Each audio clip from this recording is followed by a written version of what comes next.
Je suis donc Serge Jouot, je suis producteur pour la société de production qui s'appelle Marafilm, qui est à Bordeaux. Et ici, je produis la série de fiction Flapacard. Flapacard, c'est une série de 26 x 2 minutes 30 qui va être diffusée sur les chaînes locales bretonnes. Et c'est une série qui est exclusivement tournée en breton, avec des acteurs comédiens bretons et bretonnes, et des techniciens et des techniciennes bretonnes. Le seul pas breton, c'est moi. L'idée est née en Nouvelle-Aquitaine, avec une série qui s'appelle Ogveicturage, qui est une série de fiction qui parle de covoiturage, mais en occitan.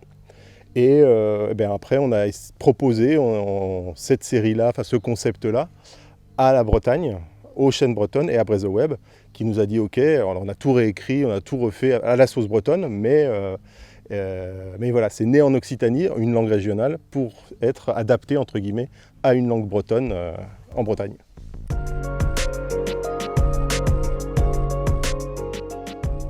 On a souvent tendance à assimiler le producteur comme la personne qui va chercher l'argent. C'est en partie vrai. Alors effectivement, c'est une partie de notre métier, c'est d'aller trouver les financements pour faire des films.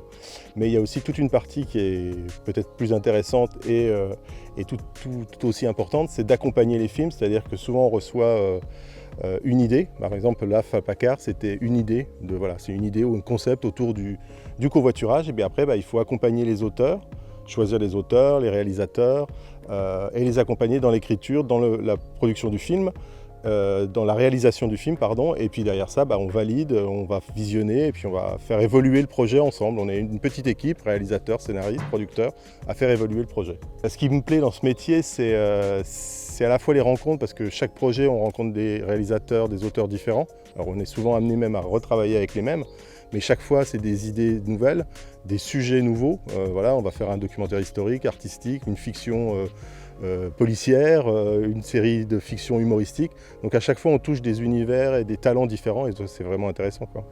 Si quelqu'un veut devenir producteur, il faut à la fois s'intéresser au film et aussi au financement du film. Donc c'est un métier qui est à double entrée. Donc, alors il y a beaucoup de producteurs qui ont fait des écoles de commerce par exemple, mais qui ont un vrai intérêt pour le cinéma, le documentaire. Après il y a des genres différents. Il faut avoir des films, il faut voir des documentaires, et puis il faut avoir une aisance dans la façon de présenter des projets aussi. Il y a de l'écriture, il faut écrire des notes de prod, il faut accompagner l'auteur, donc il faut avoir quand même des notions d'écriture, il faut avoir des notions financières parce que on cherche de l'argent. Et puis derrière ça, il faut avoir un réseau. Il faut se constituer un réseau parce que les projets, on les propose et on les vend à des chaînes de télévision souvent. Et donc il faut connaître les gens, il faut aller dans les marchés, il faut se déplacer. Il faut aimer voyager aussi parce qu'on peut être amené à venir sur des tournages. Là c'est en Bretagne, en France, mais aussi à l'étranger. Et puis il y a des festivals, des marchés. Donc puis je pense que maîtriser l'anglais aujourd'hui, c'est quand même un peu important.